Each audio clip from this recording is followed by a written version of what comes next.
What's up? This is Dr. Taylor Krick, host of the Autoimmune Doc podcast and the owner of Washington Wellness Center. And this is an updated video about long haulers. So I have a longer video that I put out, also a podcast, just educating on some of the mechanisms of long haulers, of COVID long haul, of long COVID. And this is an updated version. So, what happens is, first off, this phenomenon comes out and you start realizing that you're working with a lot of long haulers and you start realizing like, gosh, there's a lot of people out there seeking answers as far as like what's going on, what can I do about it?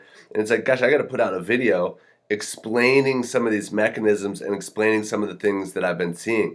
Then I start seeing more because of that video. So now I have more things to say about long haulers. And so I think that this is a follow-up to that last video, but arguably more important because it's like, okay, all those things are still true. Every single thing that I said in the last video is still true. But this is more about the people that I've seen have success versus the people that don't have success.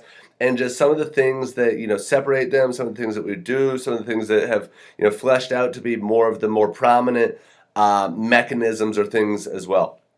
If you don't know, again, I have two YouTube channels with more information about this, videos specifically to long COVID, but also a lot of other things, mast cells, the cell danger response, the limbic system, a lot of these things, Th1, Th2, balance, autoimmunity, a lot of these things are found in my podcast, the Autoimmune Doc podcast, on my Instagram account, which is Autoimmune Doc, and then also on this YouTube channel and my other YouTube channel, which is also Autoimmune Doc, which is all study-based, so it's not as much, relevant to patient care. But yeah, so let's get into it. So one of the things that I like about long haulers is that I've seen it more now associated with more things other than just long COVID. Obviously that name is new, and long COVID is typically what people are referring to when they say a long hauler, but I've been seeing it more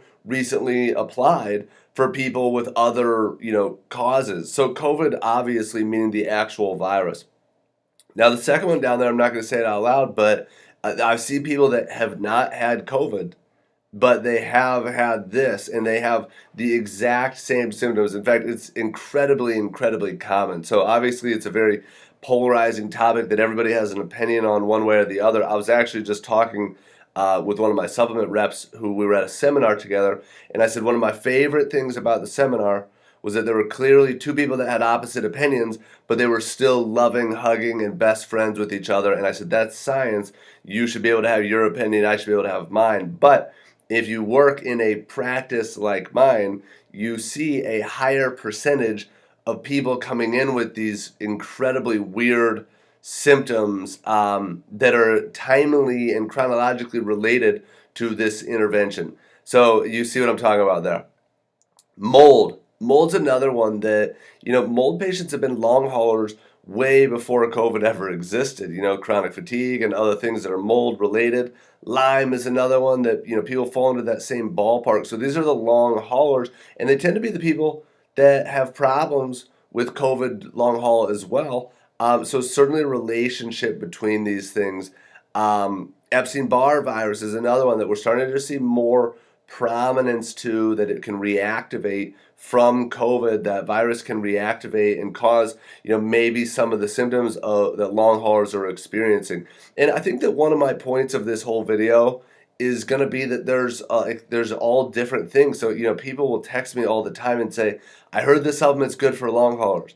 I heard that this is good for long haulers. I heard that this is good. And it's like, there is no long haulers. It is people that are in the long haul from different insults to their immune system, different immunological scars, as we call them, to our mitochondria that are impacting the way that our immune systems and our brains and our energy production systems function. And then other toxins, so pesticides, fertilizers, different aldehydes, different solvents, etc. We're seeing more and more association with these long haulers. And so again, when you work with long haulers, they come in, it's like, I got COVID and now I have all this. But when you take a 90-minute history and detailed paperwork and you look back and it's like, oh, no. You weren't perfectly, the unsuspecting, innocent victim that all of a sudden this happened to, we can see in your background, we can see in your history what led you to being a long hauler. So the whole point of long COVID, even the name long COVID, is that it's typically long after the virus is gone. So your body's not still fighting a virus. There is a big difference between COVID and Epstein-Barr virus, where one's an RNA and one's a DNA virus, and so one sticks around forever and can reactivate. The other's transient, and it's the after effects that are causing the severe symptoms. So I'm going to talk about some of those mechanisms. I'm going to talk about, a little bit based on my other video as well. It's the after effects and what's going on with the mitochondria. Whatever's damaging the mitochondria, whatever has left an immunological scar on the mitochondria, whatever's created, some past history of some cell danger response, a very important concept for the mitochondria. So when you understand these mechanisms, you begin to understand the solutions and start to piece this together. I also will say that the last couple of weeks have just been an outpouring of just like gratitude for our social media channels and for just, from our patients certainly, but also just from some of the people that said, thank you for putting this content out. So if you get help, from this video or from any of our other stuff, make sure you leave it in the comments. Make sure you comment on Instagram. We have our online store as well. So anyway, whatever damages the mitochondria, and listen to my podcast series if you want to know more about mitochondria. That's not the goal or the focus of today's video here, but I do have a 3-part podcast series all about mitochondria. And what does that mean? What damages the mitochondria? What has damaged your mitochondria? Why were they susceptible? Viruses can hijack the mitochondria, and etc. So that has a lot to do with why you are a long hauler, is what's going on with your mitochondria. So some of the people that I've seen are just, some stories, I guess, that came to my head. So my first long hauler was a 16-year-old, and I had no idea that she was a long hauler. She might have actually been a little bit older, but she had been a straight A student, basketball player that just went kind of blah. And we had no idea. This was in 2020, I guess, before the word long hauler existed, and she had maybe possible COVID, and they didn't know for sure. But anyway, she just had a total change in mindset and state. And so what we were doing is treating her just like we treat anybody else. Is let's run some labs, let's see what's going on with your physiology, let's see if we can find a trail of breadcrumbs to follow, a trail of clues to follow as far as what's going on with your physiology, find some ways that we can naturally modulate that. I'll tell you what, I ended up referring her out. I don't refer people out, but I referred her for co-care because she'd had a history of cancer. And I was concerned, some of her labs were so crazy, I was concerned that she might have cancer again because that was one of the mechanisms for one of her labs. But now that I've seen a bunch of other long haulers, it's like, oh, she was a long hauler. And I let them know that, it took me about, I don't know, 3 to 6 months, 3 months maybe for me to figure that out. But we also got her on some supplements that really helped her as well. But, down the road, I told them, I think that you had long COVID before people really knew what that was. There were some others that I maybe missed initially that, people coming in around that time for things like hair loss, or, heart palpitations or other things that, I don't think that I was aware at the time. There was a lot of, quarantine time. There's a lot of stress. There was a lot of just immune function things that people were trying to support and deal with, and a lot of fear and a lot of chaos. And it's odd talking about now because it's 2 years ago, but that wasn't that long ago. But yeah, so I did miss some initially, and a lot of people still don't know. They just know that they have these symptoms, and that's why I always don't really care, because everyone's like, oh, it's long COVID, it's long COVID. It's like, well, that's no different than any other thing that I see. We just look for what can we do and what's it triggered and what's going on still with your physiology. Again, I always say a lot of times people are looking for that needle in the haystack, like, oh, was it COVID? Was it Epstein-Barr? And there is no needle in the haystack. There's just a stack of hay. And COVID might have been the straw that broke the camel's back, but the solution isn't to go keep digging for the needle and say, oh, I know there's a needle in here somewhere. So some other people I've seen full-blown chronic fatigue, disabled, and unable to work, unable to exercise, unable to, really get out of bed. Somebody said last week I took I'm up to 500 steps a day. I've had other people that have, pretty profound recovery from this. One person said, gosh, last week I was chasing my daughter on her bike and I barely even realized it, and she was kind of took off guard because she's had such shortness of breath and chronic fatigue type symptoms. Other people just, their brains are not functioning the way that they used to, and they haven't been able to come out of this kind of, perma funk that they've been in. Um, then a lot of people, these are the trickiest ones. Those ones are really tricky, don't get me wrong. But a lot of the trickier ones are like, is it long COVID? Is it not long COVID? They don't quite fit the criteria. That's what I see a lot of anyway. Like, do you have chronic inflammatory response syndrome from mold? Maybe not, but you're somewhere on that spectrum. Do you have mast cell activation syndrome? No, maybe not, but you're somewhere on that spectrum. Do you have full-blown long COVID or full-blown chronic fatigue? Most chronic fatigue people, they've been to Mayo, or they've been to Stanford, or they've been to, NYU or something like that to be diagnosed for chronic fatigue. You got to jump through quite a few hoops just to even be diagnosed, or sometimes to be diagnosed with POTS or to be diagnosed with, mast cell activation syndrome. You have to fit a lot of criteria to match that diagnosis. But all those diagnoses are also a spectrum. So I see a lot of people that are subclinical, meaning they're on the spectrum, they're having the symptoms. That name still describes what's happening with their physiology, but they don't fit that diagnostic criteria. So a lot of people with, newfound anxiety, newfound rapid heart rate, newfound heart palpitations, newfound vertigo, and so they're like, am I a long hauler? I don't know, but the answer is yes. And then a lot of hidden symptoms, people that are, externally on the outside, they seem completely normal, but they're miserable on the inside because of the things that are going on in their brain, neuroinflammatory wise as well. So, some of the potential mechanisms. So, in my other one, I'll show you this next slide. I go through this picture in my other video, meaning, so I'm going to talk about this in a second too. But I don't want to repeat everything from the video before. So I'm going to repeat this briefly in a second, but here are some of the potential mechanisms. So the first one is a hijacked mitochondria. No matter what, most of the long haul symptoms come from hijacked mitochondria. Sometimes I see, anemia. Sometimes I see iron overload. Both those impact mitochondria. We'll see things like, some of my worst long haulers have the worst mitochondrial labs, like on organic acid test. Sometimes we'll see a Warburg shift, which is a known mechanism of what long COVID does, which I talk about in that other video. A Warburg shift will lead to a hyperinflammatory response. It's going to lead to fatigue. It's going to lead to blood sugar issues. It's going to lead to sleep issues. Blood sugar issues are going to lead to mitochondrial issues. Mitochondria, I always talk about, you have 100 billion neurons in your brain. You have about 8,000 mitochondria per neuron. So you've got over a quadrillion mitochondria in your brain alone. You've got so many that if there's a little thing going wrong with all those mitochondria, you're going to get neurologic issues. You're going to get limbic system problems. You're going to get mast cell activation. You're going to get issues in autonomic regions. So you're going to get dysautonomia, trouble regulating heart rate, trouble regulating panic and anxiety, fear-based mechanisms, trouble regulating, posture and hypotension and kind of blood flow regulation, etc.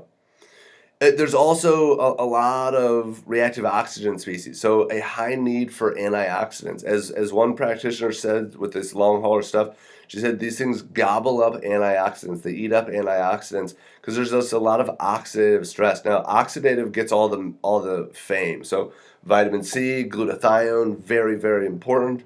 Alpha-lipoic acid, so on and so forth. But reactive nitrogen species is another thing that I've seen a lot.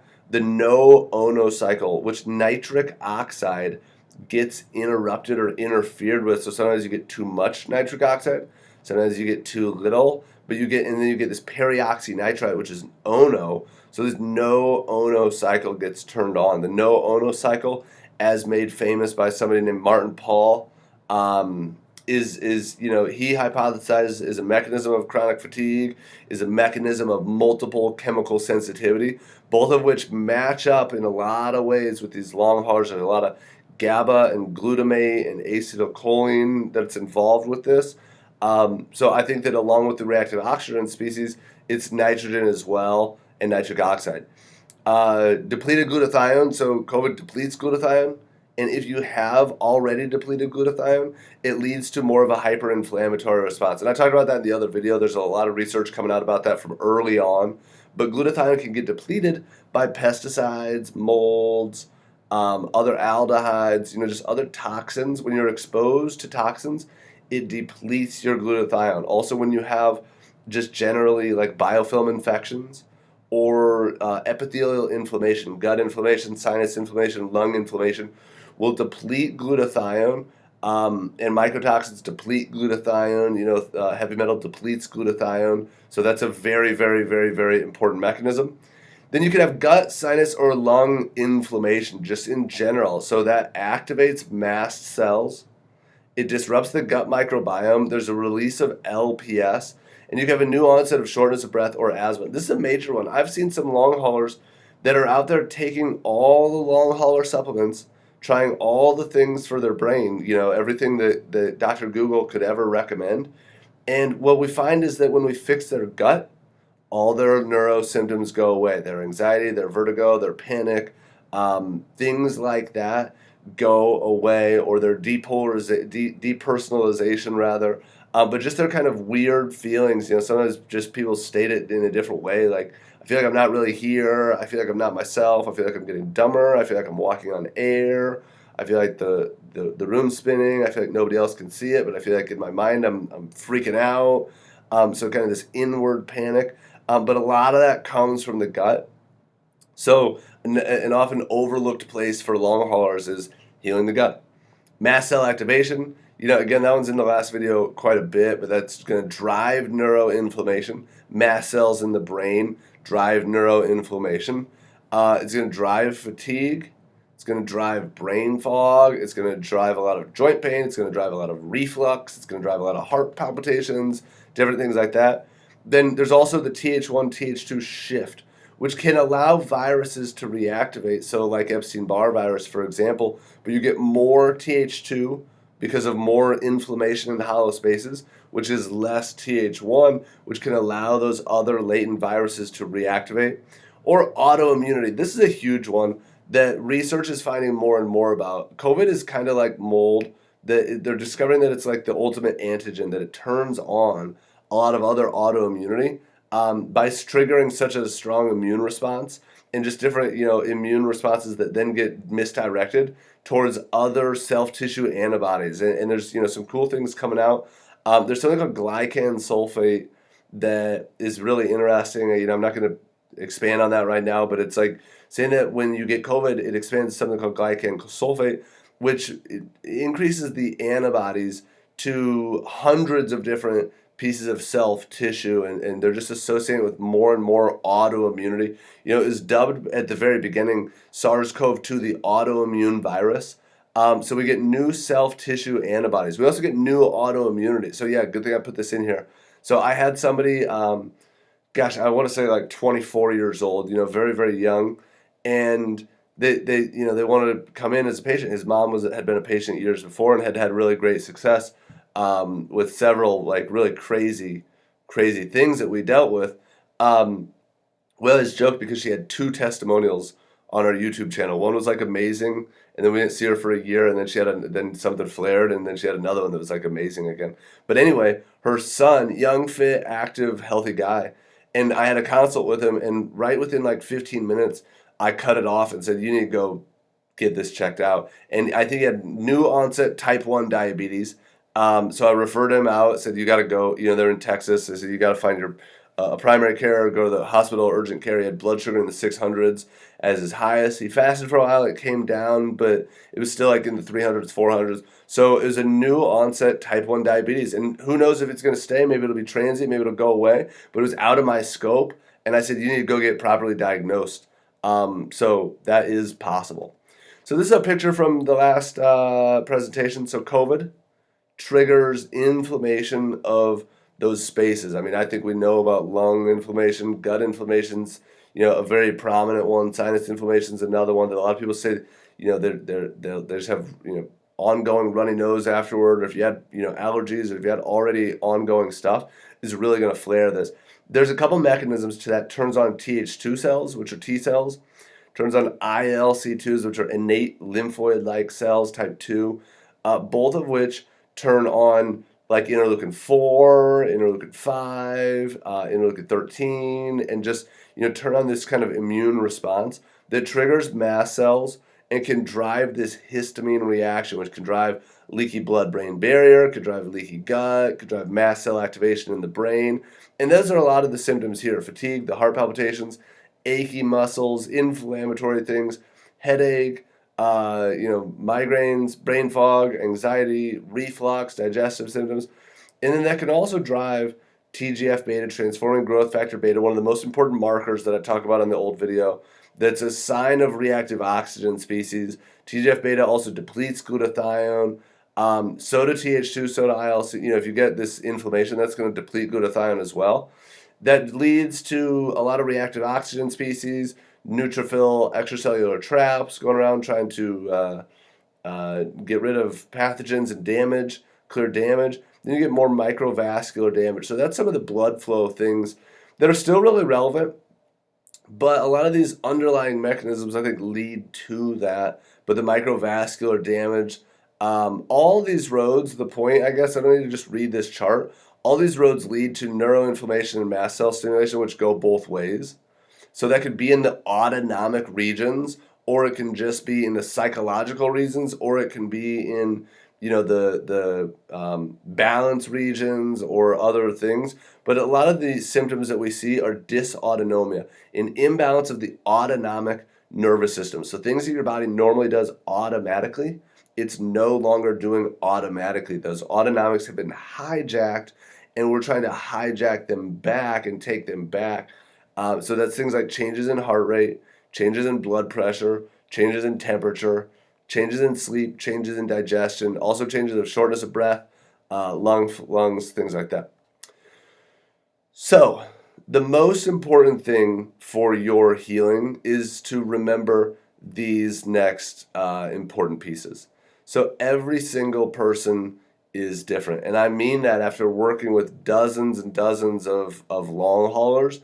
Every single person is different. I'm going to talk about some of the things that tie them in common, but every single one is different. So I hate it when somebody texts me and says, hey, I saw this on the long hauler forum. Do you think it would be good for me? Especially when I already have them on 6 or 8 things that are targeted towards their physiology. It's great to guess. I mean, it's fine to take everything under the sun if you want to.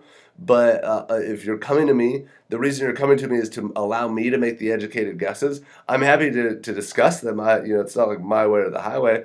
But just because it worked for somebody else's mechanisms might be completely different than yours. Now, I also don't want to discourage that, because it's like, boy, try whatever, and if we hit the nail on the head, great. But my goal is still, let's look on labs or history to see what your mechanisms are, what your physiology is telling us, so that we can do treatments or protocols that are specific to what you need.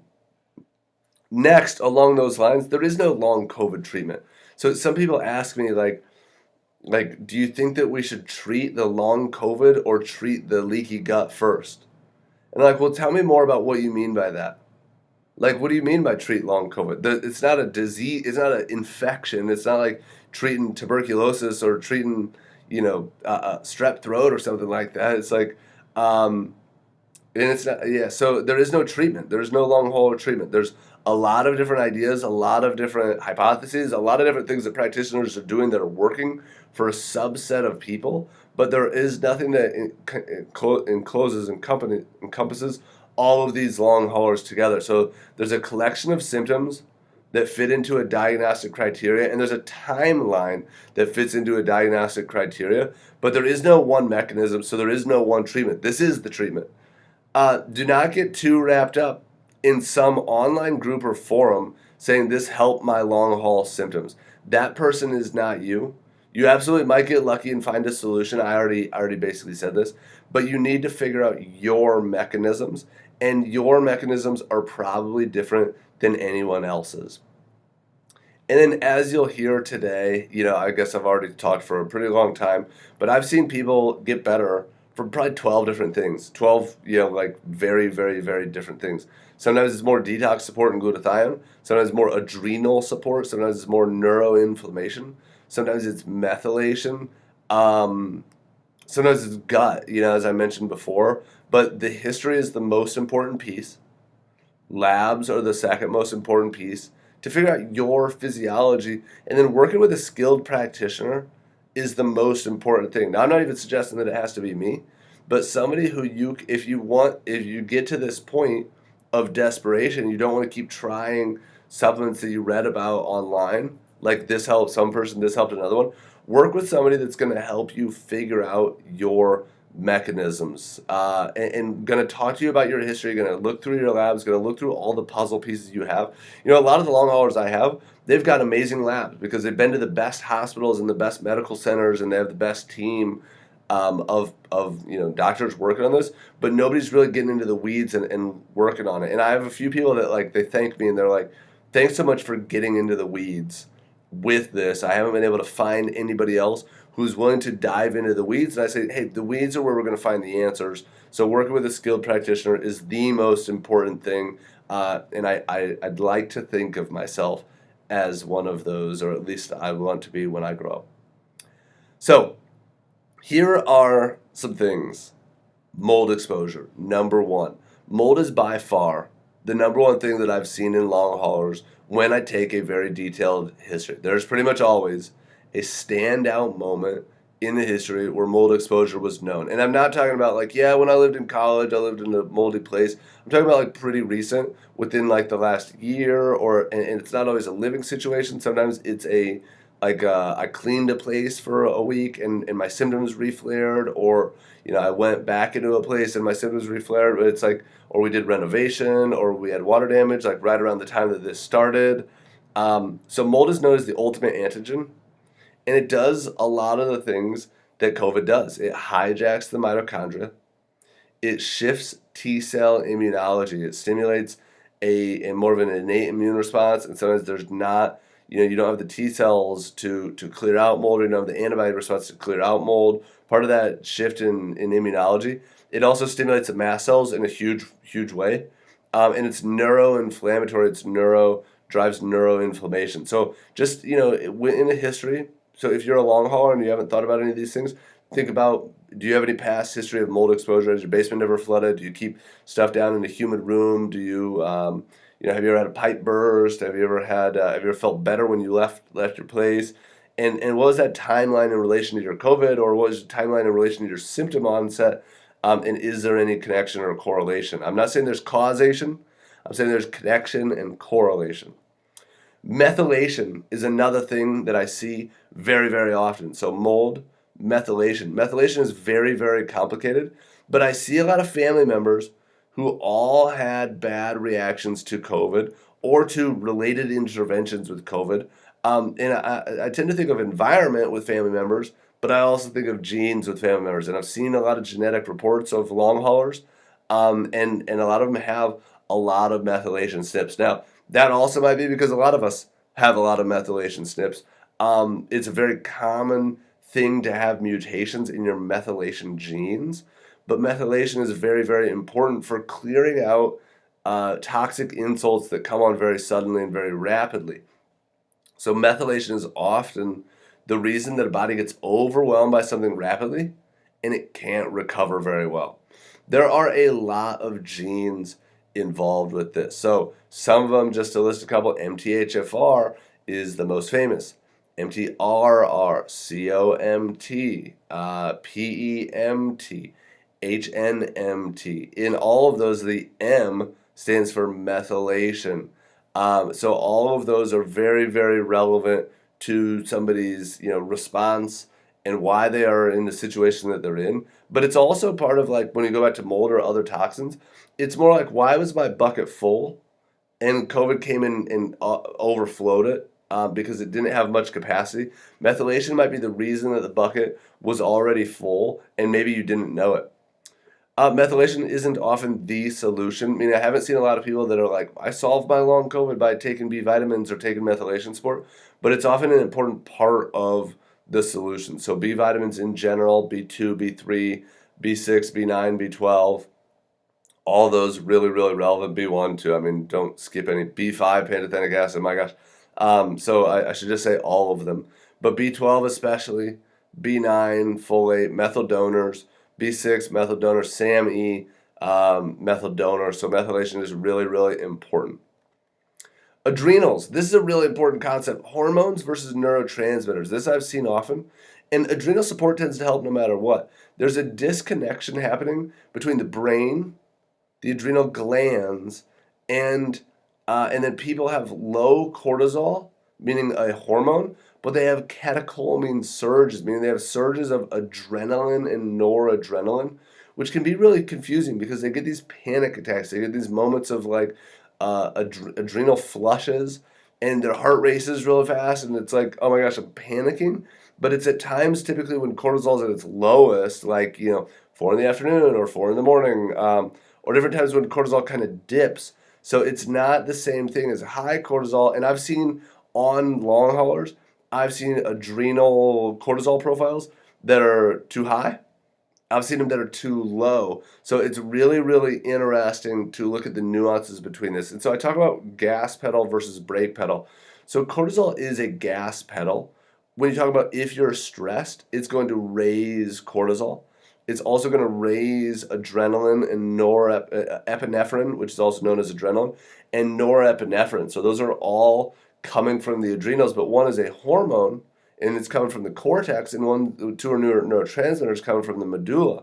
But then if your cortisol gets too low, so typically when you're first under stress, your cortisol will go too high. It's like if you whip a horse, that horse usually goes faster, but then eventually that horse is going to slow down, and so you get to this receptor site resistance and all these things. And so cortisol slows down, but you still get lots of adrenaline, you still get lots of epinephrine and norepinephrine. And cortisol acts as both a gas pedal at times and a brake pedal at times. So we see this adrenal imbalance between cortisol and adrenaline or epinephrine and norepinephrine. And that's a really, really, really big thing. We can measure that on urinary organic acids. But it's, I think that most people, like with long hauler type panic type symptoms, are doing like some type of calming, some type of deep breathing, meditation, but sometimes even supporting the adrenals to boost adrenal function, it can be helpful as well. So that was kind of confusing. Along those same lines, prednisone is something that I just, started uncovering with people that it wouldn't always even be in their paperwork, because I'd have to ask back, like, hey, have you had any history with prednisone? Like, not right when this all started, but kind of within a year beforehand. And I had like, 6 people in a row that were like, yes, I did.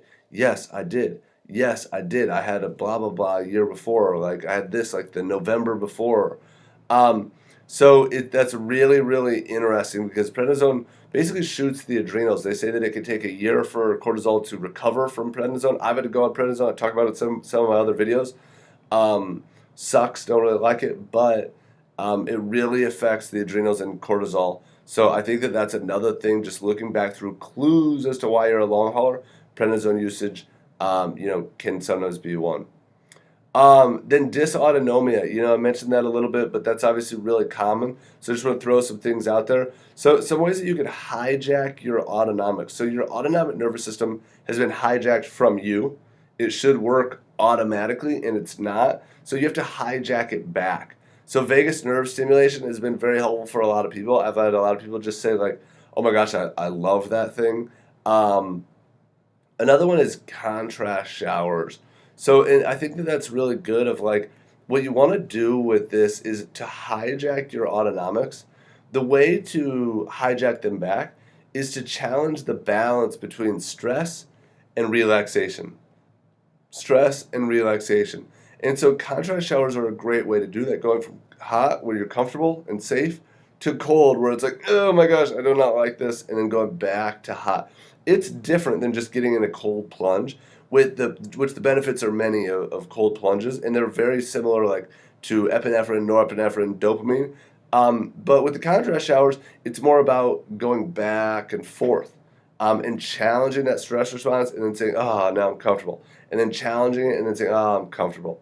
Same thing with breathing exercises. It's not all about just slowing down the breathing and deep breathing. Sometimes it's about the opposite. It's about challenging the breathing and going hard, or maybe it's about box breathing, like 4 seconds in, 4 second hold, 4 seconds out, 4 second hold, and just challenging and hijacking that diaphragm, hijacking that phrenic nerve and that vagus nerve, um, to just take that over, because your body will continue to do those things automatically, but if the automation has been messed up and you're getting short of breath, you're getting more panic, you're getting more stress responses, you want to hijack that back.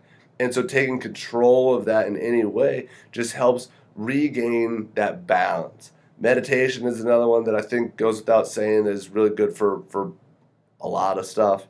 And then gratitude and limbic system retraining, gratitude journals, feeling safe, doing things like limbic system retraining. Like, I have a great video about the limbic system and cell danger response, and doing things like Dr. Gupta's program, Andy Hopper's DNRS program. Those are both really, really good.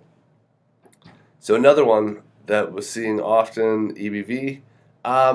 This one I just want to talk about, that viruses can reactivate and can cause more symptoms. And there's research behind this. But which came first, the chicken or the egg? And I think that with the Epstein-Barr virus, it's a good example that 90% of adults in the world carry Epstein-Barr. So why is it reactivating? And I think that it's that immune system shift. But I do think that if you are a long hauler that's still experiencing symptoms, this is a good lab to get, at least to see, is my virus reactivated? But I'll have people send it to me and be like, oh, ding, ding, ding, we found it. Like as if I missed finding it. But it's like, no, that's just another part of collateral damage of like, yeah, your Epstein-Barr is reactivated. So is your cytomegalovirus. So is your HHV6 maybe. And maybe is the key word there. But other viruses, other herpetic viruses especially, can reactivate. What shifted in the immune system? And what do we need to do to get that viral activation calmed back down? So I'm fully on board with that concept, but I've just got some logical questions about that if we're talking about that being causative. And then leaky gut, I mentioned this one. So full-blown long COVID, all the neuro symptoms, all the cardiac symptoms, all the heart palpitations, all the adrenal things, all the flushes, all the stuff. And then they resolve from healing leaky gut and avoiding food sensitivities. Multiple people who've had their best success by treating and supporting their gut. And they didn't really have like gut symptoms, some people. And it's not like they got COVID and they were sick for 2 weeks and then they were having diarrhea or having constipation or having things like that. But the gut is just so common for everything. So COVID can come in and jack up the gut, cause dysbiosis, cause inflammation, cause leaky gut, activate mast cells, and all those things stemming from the gut. So often gut work is the solution, even though it's sometimes hard to tell. And I have a video about this, especially with the LPS component, of how LPS can trigger neuroinflammation in the brain and drive a lot of these long COVID dysautonomia type neuro symptoms. Oh, this is another huge one. I thought about doing a video about this one in particular, but the Kineranine pathway. So the Kineranine pathway. So viruses activate the Kineranine pathway. This is a known thing. Kineranine is a pathway for tryptophan. Okay, and so tryptophan, if things are going well, and first off, 90% of tryptophan goes down the Kineranine pathway anyway, but 5 to 10% of it goes to 5-HTP, to serotonin, to melatonin. And so we need that tryptophan to build serotonin, to build melatonin, to be happy, to sleep well, things like that. Now, it can also go down this Kineranine pathway, and down the Kineranine pathway, there's different turn-offs it can take. Some are worse than others. And so we see that this activation, and it leads to three things. One, it decreases NAD. So NAD is a precursor to niacin-derived thing that's necessary for the electron transport chain in the mitochondria, and for energy. So decreased NAD equals energy. It also equals aging. So NAD is a very, very fascinating molecule. But you get decreased NAD, which leads to fatigue. You get increased NMDA activity, which is neuroinflammation and neurodegeneration. I will see this on labs. I will see it on kids. I will see it on adults. I don't see it all the time, but we see increased quinolinic acid, which is a marker of neuroinflammation and is not a good sign. That NMDA activity, that's more like neuroexcitation, neuronal excitation, which is like the opposite of GABA, glutamate pathways, different things like that. Then because all that tryptophan is going the other way, it decreases serotonin and melatonin, so you get depression, you get sleep abnormalities, mood and sleep abnormalities from this Kineranine activation. And then the neuroinflammatory symptoms that can come with this. This is more the neuroexcitation, which is like, I feel so frazzled, I'm going to explode, or like motion sickness, noise sensitivity, like, neuroinflammation could be anything from vertigo, anxiety, panic, depression, brain fog. Could be, a myriad of things, headaches for neuroinflammation. So your puzzle is unique. So just a couple other things about your puzzle being unique, and then that's about it. But so the best blood labs that I've seen, I see crazy ones that come from, major medical places, and I also see some basic ones, and I also see, some people making guesses based on things that are wrong, but TGF-beta is sort of be really good to me. A CBC and a metabolic panel, I'm going to say that on every video that I talk about labs, they're by far the most important to me. The basics. Homocysteine is another really, really good one. Total immunoglobulins can be really helpful, meaning IgG, IgA, IgM, IgE. Sometimes, like I have a long hauler lab sitting right next to me here, that the immunoglobulins are completely normal. Sometimes whole blood histamine to see somebody's methylation puzzle a little bit more. So just some of the things that I didn't talk about on the last video.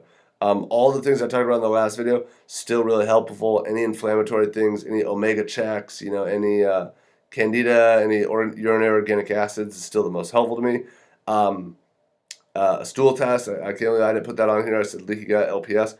Organic acids is still the most helpful to me. So to see why somebody became a long hauler in the first place. Do they have fungal overgrowth? Do they have mitochondrial imbalances? Some of the worst long haulers I've seen have the most jacked up oats tests. So I think that one, I talk about it plenty of times in many other videos. Leaky gut and LPS reactivity. So that's a Cyrex panel that I talk about in my other video about mast cells and anxiety. So check that video out, and I show some examples of that lab from Cyrex. It's inexpensive, but it just says, are we reacting to LPS? Or a stool test should be another one, that just looking at somebody's gut overall. The tough thing about a stool test is I don't do them unless somebody has digestive complaints. If somebody, even I should, but if somebody comes in with brain issues, I don't say, let's look in your gut. I say, well, let's look at our urinary organic acids. Let's look in your blood. Let's see what's going on with your physiology to give us a trail of breadcrumbs or a trail of clues to follow. But a gut test can tell us a lot about what's going on from a microbiome standpoint. Food sensitivities is another one, to just look at what could be driving this reactivity and what can we remove that's driving some of the inflammation. And then toxins. So looking for Cyrex tests, looking for toxic reactivity, or looking for just the level of toxins, like a GPL tox, looking for pesticides, solvents, looking for signs on organic acid of toxic exposures, and just saying, hey, it's toxins, toxins, toxins. So looking again for, what maybe led you to be a long hauler. The best supplements that I've seen, I think I don't know why one's bolded, maybe because it's the one that's not spoken about in the other video. I don't remember. But glutathione. Glutathione is probably the number one. So there's a few that I like. Trisomal glutathione is my favorite. G-Cell from Systemic Formulas. All these are available on our website, on our store. Trifortified glutathione is another really, really good one. Mitochondrial support, just general mitochondrial support's been great. ATP 360 from Research Nutritionals. Mitochondrial Recharge from Numedica. Carnitine from Numedica. ENRG from Systemic Formulas is just a mitochondrial support. Mitocore from Orthomolecular. There's a lot of those. Then for mast cells, histoquel, hist reset, histo X. I use those in different instances, but mast cells is something that a lot of people have seen value from supporting those mast cells and calming those mast cells. So again, watch that video on neuroinflammation and anxiety and mast cells and LPS, because I talk a lot about that. But stabilizing the mast cells is still really, really important for most of these long hauler cases. Adrenal support is another one, so I use one called Adrenostim, which is like a lotion.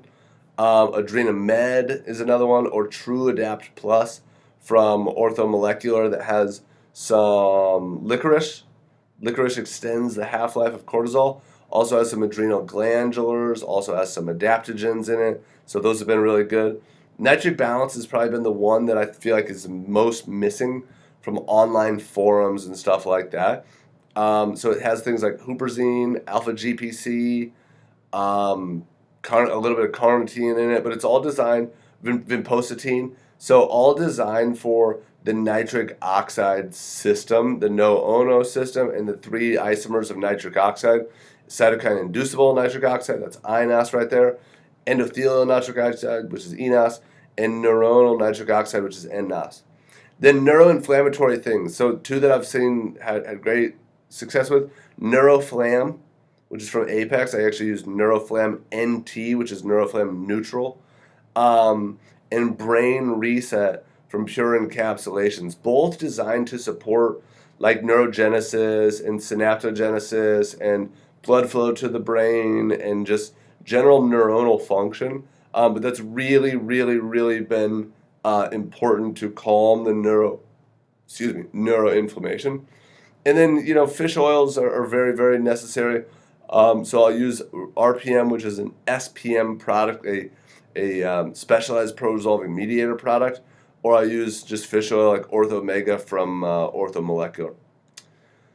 So then lastly, again, I already mentioned this a little bit, but work with somebody who can help. Keep researching, keep digging, keep trying things. I think the last thing that I want to say is I see people that are long haulers, and they're like, let's say they're equally as miserable, right? So everyone's, your misery is equal, so yours isn't worse than anybody else's. They're equally as miserable. They want to get out. And then I follow up with them 2 weeks later, and it's like, one person seems to me like they're at the bottom of a hole, and they're scratching and crawling and trying to get their way out. And the other person's like, why am I in this hole? And so those are just two different mindsets that, like, which one's going to cause you to succeed? The first one. Who cares why you're in the hole? The point is you're in a hole. Figure out how to get your way out. Like, other people are like, what pushed me in here? Why am I in this hole? And it's like, I don't know. So sometimes the people that send me the texts about, like, should I try this product? I'm not offended by that. I'm like, this is the person that's trying everything. And they're asking me because they value my logic on it and they value my opinion. I'm not going to be upset if they buy that product. I'm going to say, hey, no, this is why I don't think you need this, because we're already doing this, this, and this. But absolutely, it's worth a shot. Other people, I'll say, what do you change it is? Well, it doesn't really work out with my schedule. And right now I got a lot of traveling. I'm like, oh, I got a lot going on. And like, I still have, that those supplements that were a 30-day supply, I still got half a bottle left, even though that was 45 days ago. And it's just like, hey, we're going to put in a matching effort to what you put in. And we always put in a maximum effort, but to our patients that show that they want to get out of that hole, we are going to do everything that we can to try to lower them a rope, try to say, hey, try climbing over here, not over there. It's your hole. You're the one that's stuck down in there, but we are doing everything that we can to help you. If you're one of the ones that's sitting in the bottom saying, why am I in this hole? I'm going to do everything I can to answer your questions that you're asking and explain this is why you're in the bottom of that hole. Now, when you show that you're ready to get out of that hole, then I would say, hey, this is what we need to do to get out of that hole. But I want to see that you're scratching and crawling, trying to get out of that hole. Again, it's not a requirement, but that's just what I've seen with who gets out of the hole and who doesn't, is the effort is 100%, 100% of the time is 100% noticeable. So work with somebody that can help you navigate the correct labs, the correct trial and error methods to target your individual mechanisms. And you can schedule a new client consultation with me. You can schedule a 15-minute phone consult with me. I think those are both good ideas. But otherwise, even if it's not me, I think there's a lot of people out there that are getting more and more savvy to this. And seeing good success and working with people. Also, there's also a lot of people taking advantage of it too, and starting it's easy thing to ride the wave of, and to be well marketed. So make sure that everything has a good logic and benefit to it and good mechanisms behind it. Otherwise, you're gonna say, why did this not work for me, and what do I need to do next? So hope that helps. It's probably longer than I expected, but there's a lot to that, and there's a lot of you out there looking for this. So check out my other YouTubes, check out my Instagram, schedule a 15-minute phone consult, and let's see if we can help you solve this puzzle.